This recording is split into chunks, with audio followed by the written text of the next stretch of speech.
Today I will discuss A important topic कि अगर आपके पास कोई ज़मीन है, अगर आपके पास कोई दुकान है, अगर आपके पास कोई मकान है, तो आप अगर उसको बिक्री करना चाहेंगे और बिक्री करते समय अगर आप फंस गए तो आप उसे कैसे बचेंगे, यानी कि आपका जो लॉस हुआ उसको कैसे रिकवर करेंगे।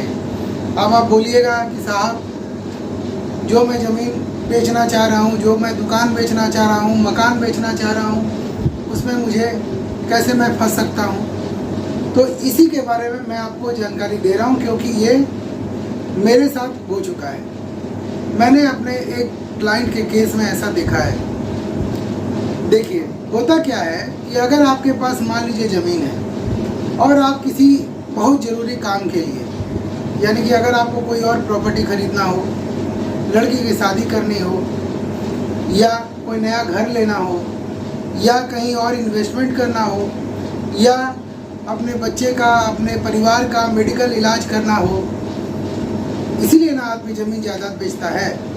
तो अगर इस तरह का ज़मीन जायदाद आप बेच रहे हैं, इस कंडीशन में फंसकर आप अगर अपना ज़मीन बेच रहे हैं और उसका एग्रीमेंट फॉर सेल भी हो चुका है, और वो आदमी जैसे मान लीजिए ज़मीन का दाम रखे आप 10 लाख रुपए, और जिसको आप बेच रहे हैं, मान लीजिए ए को बेच रहे हैं, ए ने आपको 2 लाख रुपया दे दिया और बोला भैया 3 महीना में हम इसको जो है रजिस्ट्री करा लेंगे।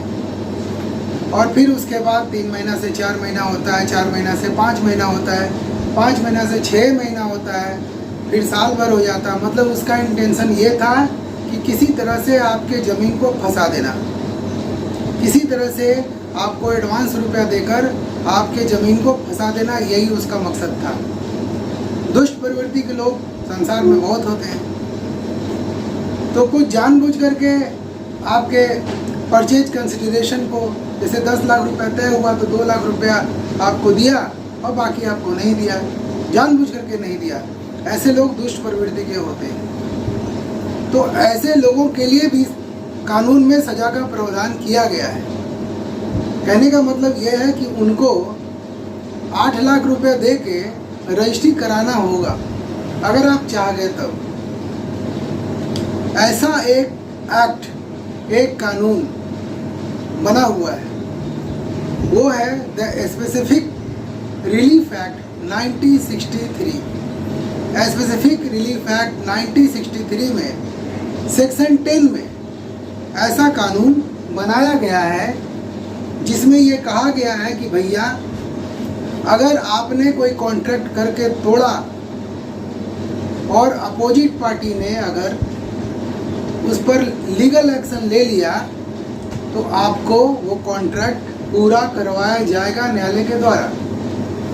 कहने का मतलब ये है कि आप 10 लाख रुपया में ज़मीन खरीदने जा रहे थे, 2 लाख रुपया आपने दे दिया।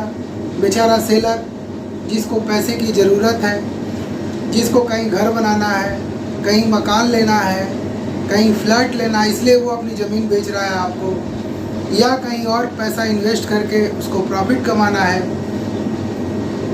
या कहीं और उसको अपनी बेटी की शादी में लगाना है, या लड़के की पढ़ाई में लगाना है, या मेडिकल ट्रीटमेंट कराना। इसीलिए ना भैया आपको ज़मीन बेच रहा था। आप 2 लाख रुपये दे दिए, 8 लाख रुपये नहीं दिए, आप उसको 3 महीना से 6 महीना कर दिए, 6 महीना से साल भर कर दिए, और आप उसको ज़मीन भी बेचने नहीं दे रहे हैं। तो अगर वो व्यक्ति, यानी कि सेलर अगर ज़मीन बेचता है, तो आप उसके ऊपर केस कर दीजिएगा। तो उससे निपटने का सेलर के पास एक ही ऑप्शन है। ऑप्शन ये है कि specific performance act section 10, the specific performance of a contract shall be enforced by the court subject to the provision contained in subsection 2 of section 11, section 14, section 16। कहने का मतलब ये है कि आप अपने वकील से पहले मिलिए। सेलर को कह रहे हैं कि पहले आप वकील से मिलिए, वकील साहब को बोलिए वकील साहब किसी तरह से ये कॉन्ट्रैक्ट पूरा करवा दीजिए। वकील साहब क्या करेंगे, पहले उसको एक लीगल नोटिस भेजेंगे, उसमें सेक्शन 10 का जिक्र होगा,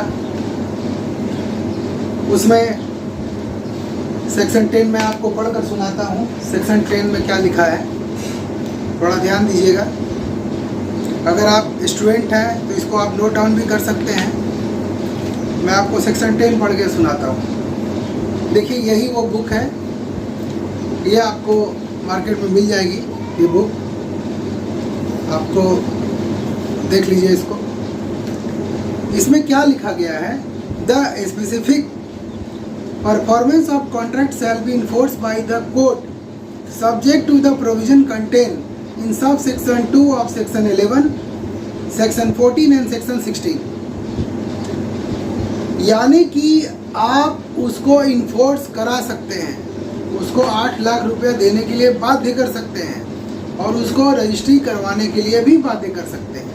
पहले क्या करना पड़ेगा, पहले सेक्शन 10 के अनुसार उसको एक प्यारा सा लव लेटर भेज दीजिए, यानी कि उसको लीगल नोटिस भेज दीजिए कि आप इतना दिन के अंदर अपने कॉन्ट्रैक्ट को पूरा करें, 8 लाख रुपया डिपॉजिट करें, आपकी वजह से हमको ये नुकसान हो रहा है। और मान लीजिए कि 10 दिन का समय दिए हैं, तो 10 दिन एक रजिस्ट्री ऑफिस जो है, जहाँ लैंड की रजिस्ट्री होती है, फ्लैट की रजिस्ट्री होती है, वहाँ भी एक लेटर दे दीजिए कि हमने इस व्यक्ति को लीगल नोटिस भेजा है और 10 दिन के अंदर हम इसकी रजिस्ट्री करने जा रहे हैं। वहाँ से आप रिसीविंग ले लीजिए। रिसीविंग लेने के बाद आप उसको रखे रहिए और 10 दिन का इंतज़ार कीजिए। 10 दिन में अगर वो व्यक्ति 8 लाख रुपए दे के अगर रजिस्ट्री नहीं कराता है, तो आप स्पेसिफिक परफॉर्मेंस एक्ट सेक्शन 10 के अनुसार आप कोर्ट में एक केस फाइल कीजिए। ब्रीच ऑफ कॉन्ट्रैक्ट का भी ये केस बनता है, यानी कि अनुबंध। अनुबंध किसको कहते हैं, जब एक व्यक्ति दूसरे व्यक्ति के प्रस्ताव को स्वीकार कर लेता है और अगर वो दोनों का प्रस्ताव लीगल होता है तो वो कॉन्ट्रैक्ट बन जाता है। मान लीजिए ए एक्सेप्ट करता है बी का प्रस्ताव, यहाँ भैया बी, तुम्हारा जो ज़मीन है वो हम खरीदेंगे 10 लाख में। तो ज़मीन भी देखिए वैध है और ये जो एग्रीमेंट बन रहा वो भी लीगल है।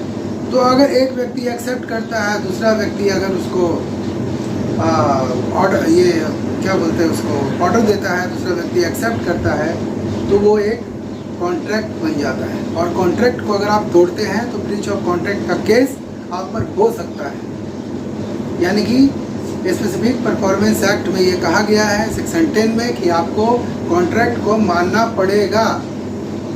कॉन्ट्रैक्ट को मानना पड़ेगा, लेकिन कब कॉन्ट्रैक्ट को मानना पड़ेगा, कॉन्ट्रैक्ट को तब मानना पड़ेगा जब सेलर का उस ज़मीन पे पूरा अधिकार है।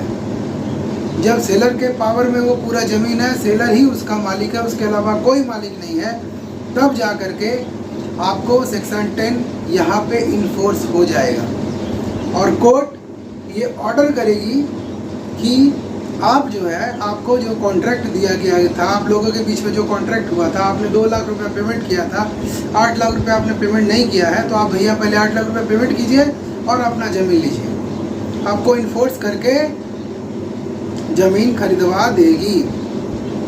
तो सेलर बिल्कुल निश्चिंत रहें। अगर आपके साथ किसी भी तरह का कोई घटना अगर घटता है तो आप इस तरह से अपना बचाव कर सकते हैं। आप एक वकील से मिलिए, वो वकील साहब जो हैं अपनी फ़ीस लेंगे और आपका काम जो है कर देंगे।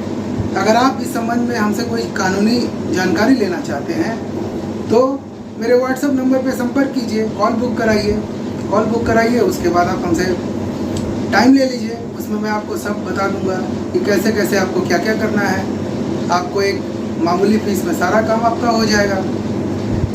तो सेलर यहाँ पे बिल्कुल निश्चिंत रहे, उनका अपॉर्चुनिटी कॉस्ट लॉस नहीं होगा, क्योंकि आपके लिए भी कानून में यह प्रावधान किया गया है, आपको भी एक तरह से बचाया गया है। तो आज के लिए इतना ही। अगर आपको मेरा चैनल अच्छा लग रहा है, प्लीज़ इसे सब्सक्राइब करें, लोगों के साथ शेयर करें ताकि लोग अवेयर हो सकें। Thank you. जय हिंद, जय भारत।